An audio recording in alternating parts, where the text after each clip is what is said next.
You're listening to Next Comes What from Degenerate Art. This is Andrea Pitzer. Well, there were promises to unleash trauma with the arrival of the new administration on January 20th, 2025, and Trump appointees are keeping to that plan.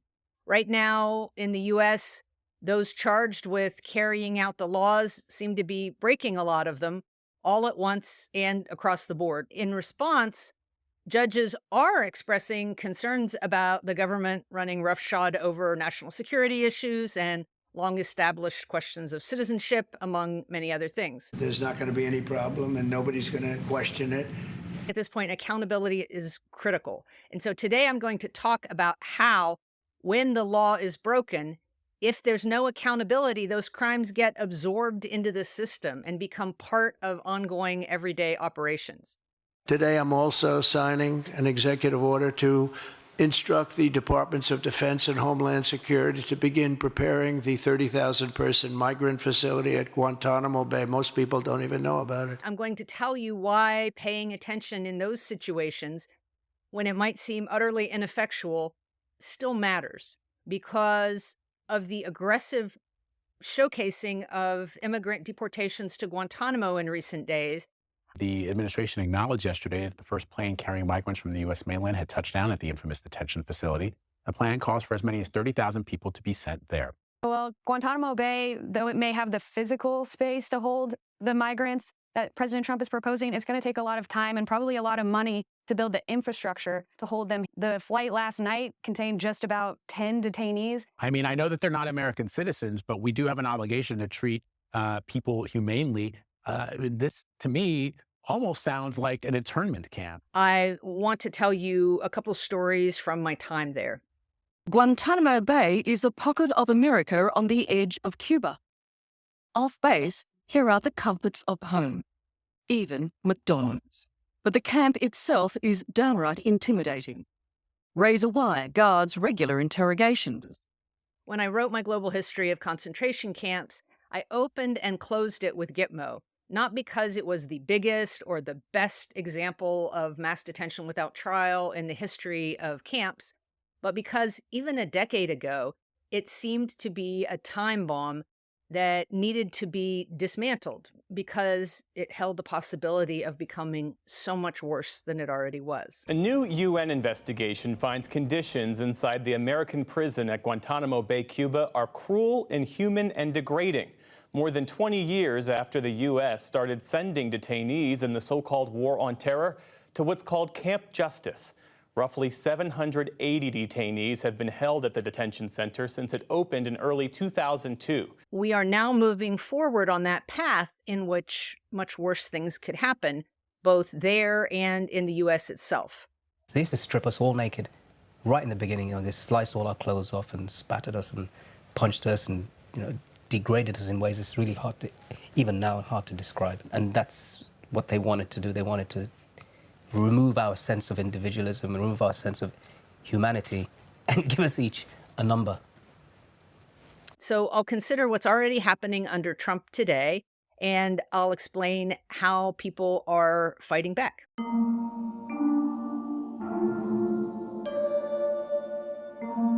The 9/11-5, the men charged with aiding the hijackings that brought down the World Trade Center and hit the Pentagon, have never gone to trial.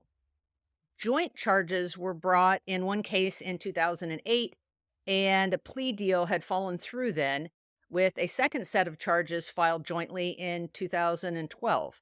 So at this point, we're now well into the second decade of that later case. That case was 3 years old when I got on a military plane at Joint Base Andrews in Maryland, headed to attend 2 weeks of pretrial hearings in the expeditionary legal complex at Guantanamo Bay.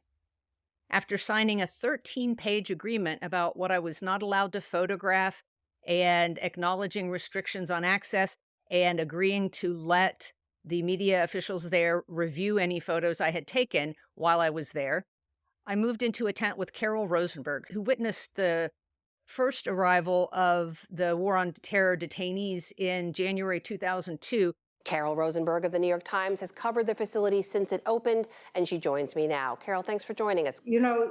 The defendants weren't taken straight to Guantanamo or straight to the United States for trial when they were arrested a year and 2 years after the 9/11 attacks. They were sent to CIA black sites for 3 and 4 years.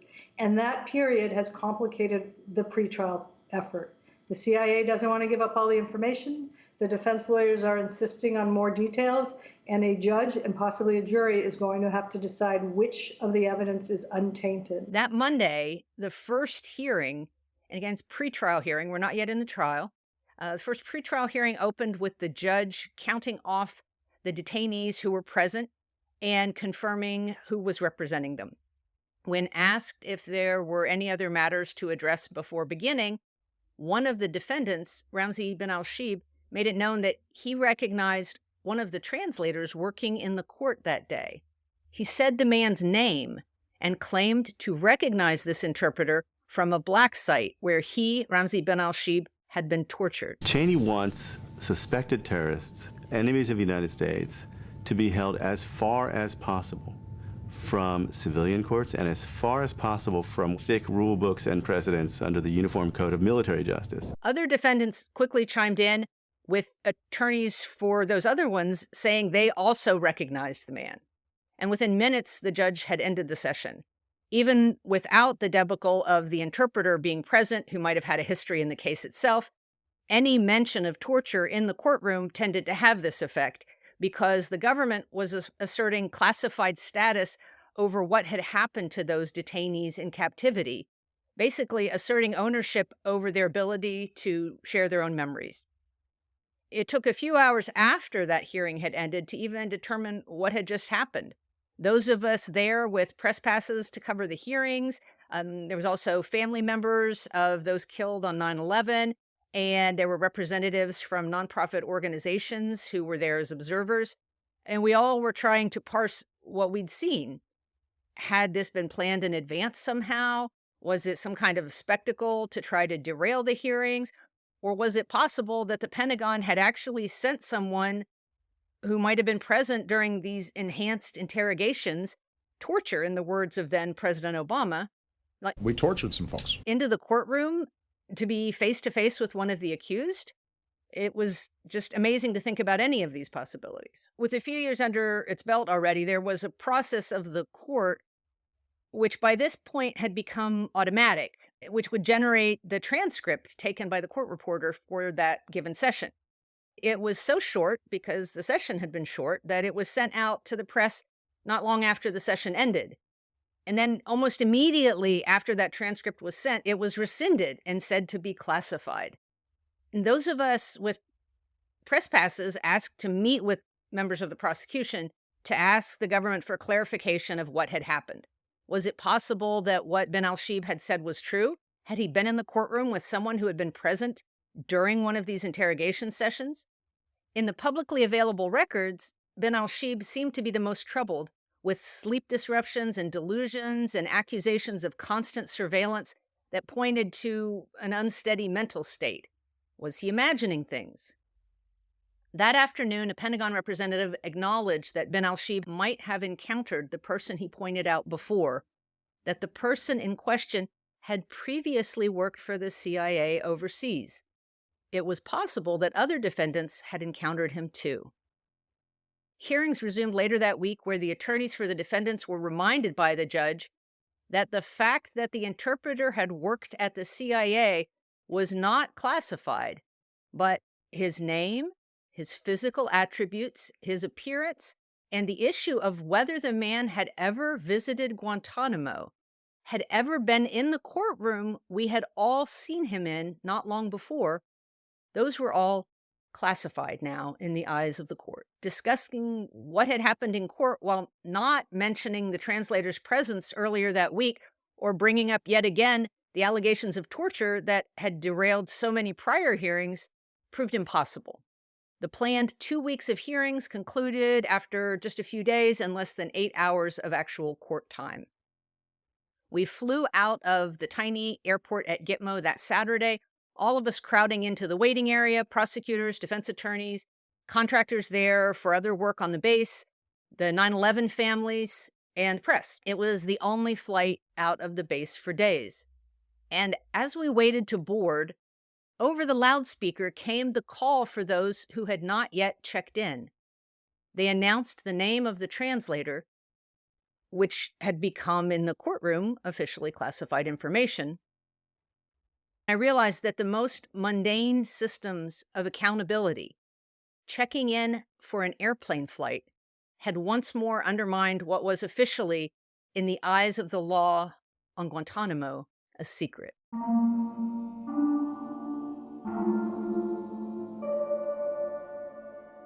I want to address where we are today with Trump sending immigrants from the U.S. to Guantanamo for indefinite detention. I realize most people don't even know about it. So here's a quick summary. In late 1991, after a military coup in Haiti, tens of thousands of refugees fled for their lives in rickety boats, trying to make it to Florida, where they had the right to apply for asylum if they could get ashore. Officials worry that hundreds of Haitians may have died in the rough seas. We went out of food. We went out of water. People was sick. We were in a predicament. You couldn't go back. President George Herbert Walker Bush's administration did not like the optics of tens of thousands of Haitians arriving on U.S. shores wanting to stay. There's no doubt that it would have been an administrative challenge to process them there. But the government's answer was to cut them off at sea before they could get to Florida and detain them for processing at Guantanamo. American soldiers quickly built a holding camp at the naval base on Guantanamo Bay, Cuba. It was massive, a massive camp, and it was fenced with razor wire, and you have the tower with the guards, and then just during the day, you just roam the yards. Some 34,000 were captured at sea in the first 6 months of this exodus. Conditions were miserable on the island. We had foreign nationals held at Guantanamo precisely because the government believed or took the position that there were no legal constraints. Years later, there would be another Haitian influx and a Cuban one too. It was not the kind of military prison-style detention that would make Gitmo famous later, but it was a kind of awful purgatory at best. For a group of HIV-positive detainees who were segregated from the rest of the population and not given real access to medical care or legal counsel, it was a nightmare. Well, that's when we find out all the remaining people were HIV positive. And unfortunately, my dad was one of those. They have been cleared to enter the U.S., but are stuck here because of a U.S. ban on HIV-infected immigrants. Because of that policy, more than 200 HIV-positive refugees and their families were told they could be stuck at Gitmo indefinitely, for 10 or 20 years, or even until a cure for AIDS was found. It's a death trap. When plaintiffs' attorneys tried to file cases on their behalf, one judge declared that the U.S. courts didn't have jurisdiction, that the base at Guantanamo Bay was not U.S. soil. But another judge prepared to hear a case from those HIV-positive detainees who had been segregated, indicating a belief that the court did have jurisdiction. These people had not even been charged with a crime, but they were treated worse than criminals. Judge Sterling Johnson Jr. presided over the trial. How can you take a human being, take him into custody, tell a court that I'm going to do whatever I want to do with you? Bill Clinton had campaigned in 1992 on undoing this immigrant Gitmo detention, but once in office, he had more to lose politically by sticking to that earlier principle. His administration settled the case with the HIV-positive patients, agreeing to their release and processing for asylum in order to make the case go away. So this effectively left Guantanamo in a gray area, but with that prior court decision that had tilted away from requiring constitutional actions and protections for the people who were there. Guantanamo would remain in legal limbo, leaving the door open for it to be used as a detention center outside the reach of U.S. law. Then we fast forward for 7 years. It's really exciting for me to be here. I want to thank Ms. Daniels for being a teacher. I want to thank Gwen for being a principal. And I want to thank you all for practicing reading so much. really important. To when 9/11 happened. Open your book up to lesson 60 on page 153. Months into the first administration of George W. Bush. This crusade, this war on terrorism, is going to take a while. And the American people must be patient. I'm going to be patient. Officials wanted to capture and quickly punish those responsible for the mayhem and the death of thousands of U.S. residents and U.S. citizens. I'm not going to be distracted. I will keep my focus to make sure that not only are these brought to justice, but anybody who's been associated will be brought to justice. And all in all, some 780 people are known to have been detained at the base, altogether under war on terror authorizations, with many of them arriving due to simple overload in Afghan detention. Maybe the local prison was overflowing, Gitmo became available as an option, and suddenly people were being sent there. The people who arrived there had never been clearly determined to be enemy combatants on an individual basis. Some of the ones who would arrive years later would become Gitmo detainees after stints being tortured in black sites around the world through these tactics that had been approved by the White House as enhanced interrogation during the Bush administration. Are we going to restrict ourselves to reading them Miranda rights, providing them a lawyer and right to remain silent, and trying them in federal court, despite the fact that they must have knowledge of the names of al-Qaeda operatives who may be in the United States and in Western Europe and who are planning attacks on the United States? These tactics later, of course, were condemned by Obama. There are multiple CIA records describing the ineffectiveness of the CIA's enhanced interrogation techniques in gaining KSM's cooperation. I think what's important to know is that waterboarding KSM 183 times did not work. And essentially, by the CIA's own standard of why they did this, they did not receive otherwise unavailable, actionable intelligence. But no one was prosecuted.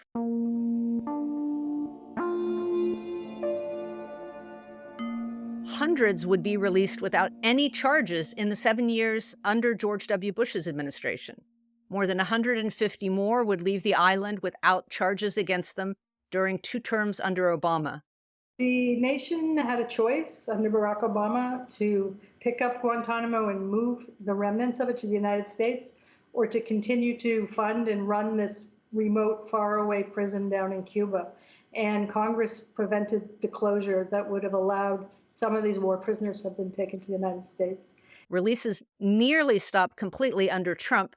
Biden pushed a few more through, leaving just 15 in place by the time that Trump took office again. So that's the executive branch.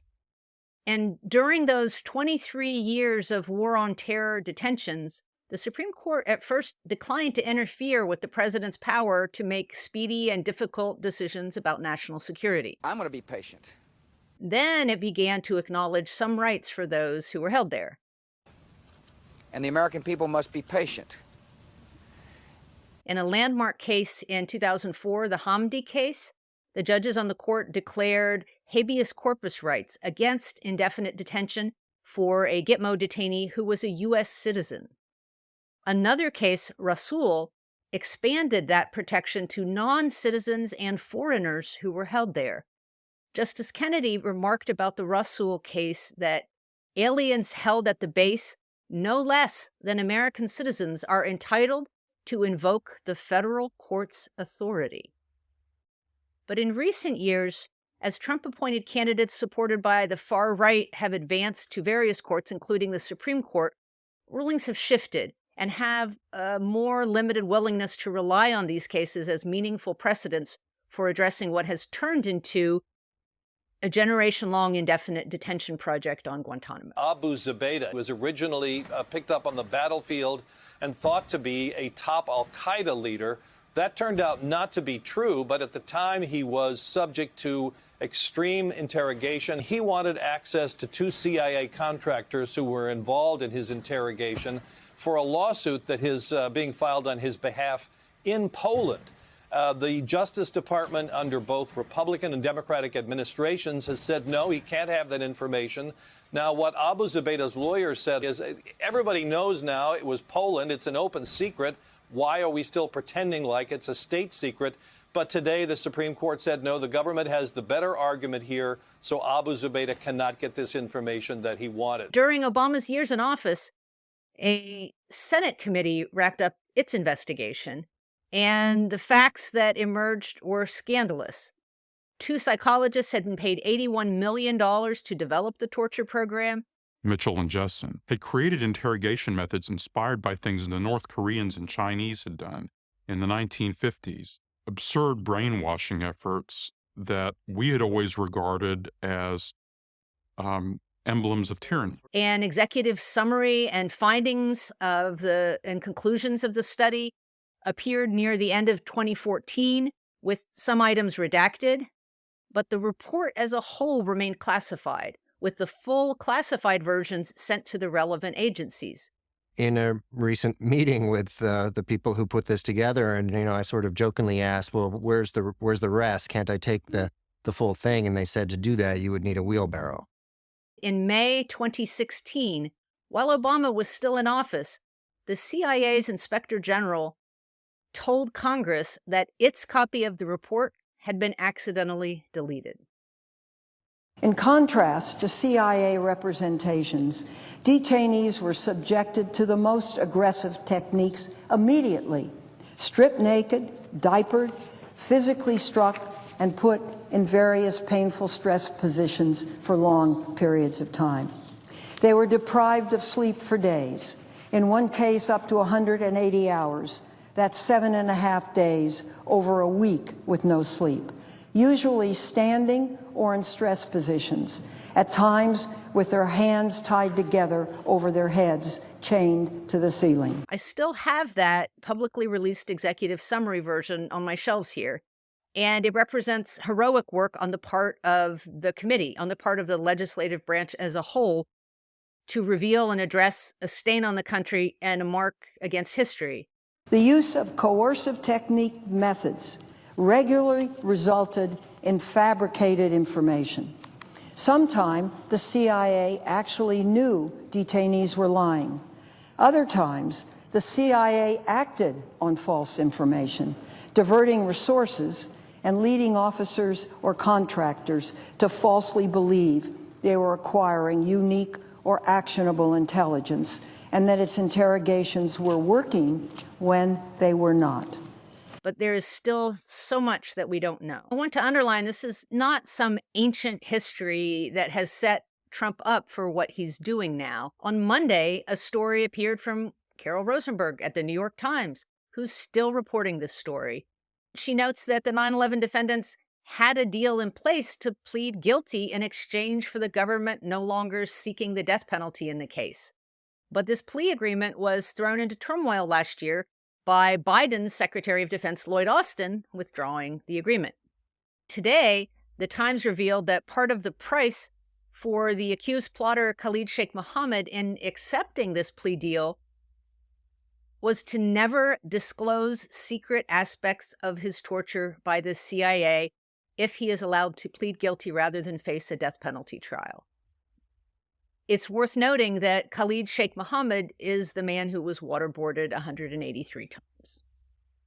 We'll see if the courts uphold the deal or not. It's currently challenged, but it's clear that the deal as planned was an agreement to convict a monster on lesser charges if he agrees not to tell the world what monstrous things have been done to him. It's emblematic of Gitmo as a whole, and it shows how invested those in power are in making it a showcase for the worst of the worst, while ensuring that the worst can also be done to anyone who happens to end up there. This story reminded me of my second trip to Gitmo, when a Florida news crew was going to do an interview with the Rear Admiral in charge of the detention side of the base. And we were all there together. And they wanted to do a nicer stand-up interview at a different location than we were at. So at the last minute, Gitmo's media shop was able to arrange a different location. And shortly after we arrived, we were startled by the sight of an actual detainee outside, heavily cuffed and shackled, looking like some biblical prophet with his long beard. He called out this very odd and chipper hello in English before the guards could rush him out of our line of sight. "Oh, what a fuck up," one of the media team members whispered under his breath. And another one said, "Somebody is not going to be happy about that." Our whole time there had been an attempt to let us see the machinery of detention, even sometimes to see detainees through two-way glass, without ever having contact with any of them. But somebody had screwed up, and it was seen as a disaster that we got a glimpse of unscripted life under the veneer that had been planned for us.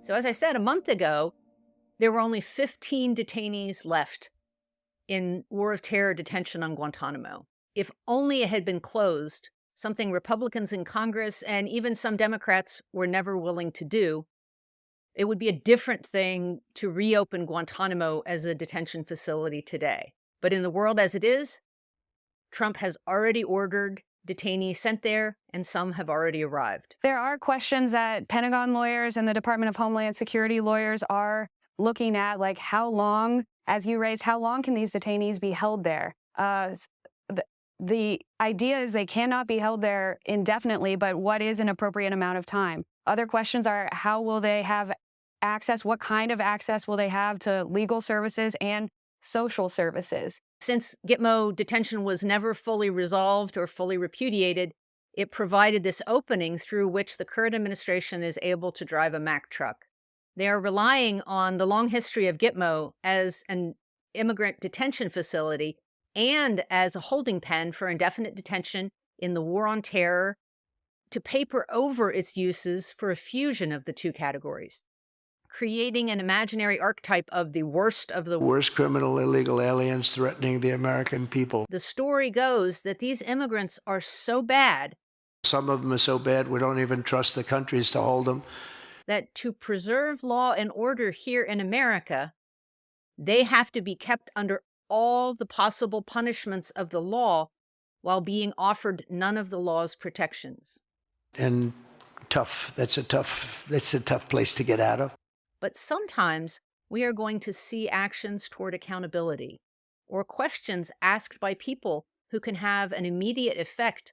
Over the weekend, Judge Kenneth Gonzalez of the Federal District Court for New Mexico issued a temporary restraining order that would keep 3 Venezuelan migrants in ICE detention currently from being sent to Guantanamo.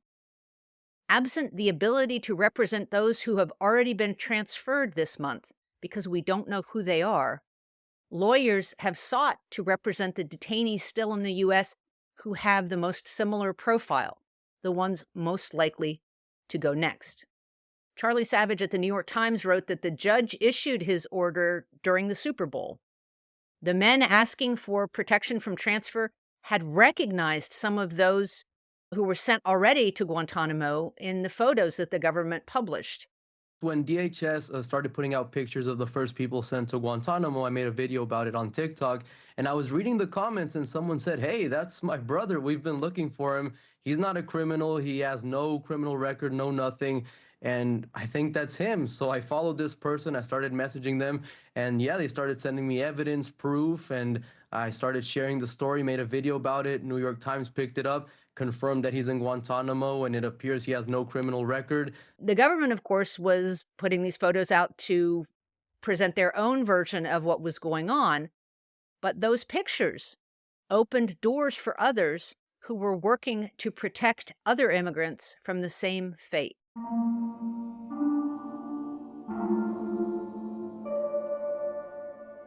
The evolution of Gitmo is worth looking at because it's a high-stakes microcosm of what's happening in the country. Those claiming they're punishing the worst people and other programs of the government will use this kind of rhetoric as a fig leaf to benefit themselves. And they will do it in clumsy and ridiculous ways that devolve to a comedy of errors, even as they carry out horrific and inhumane actions. The translator's classified name will be read out over the PA. The detainee they don't want you to see will appear in your path without warning. They will do as much as they can possibly get away with while trying to make it a crime for others to reveal what's actually happening. It seems ludicrous and extra legal, but sometimes they will be able to make the most transparent lies stick. But sometimes they won't. This kind of overreach is often undone by even intermittent attention from those who document what's happening and those who speak up against it. Stay aware through all these public spectacles. It is so much easier to do horrific things without consequences if no one is watching.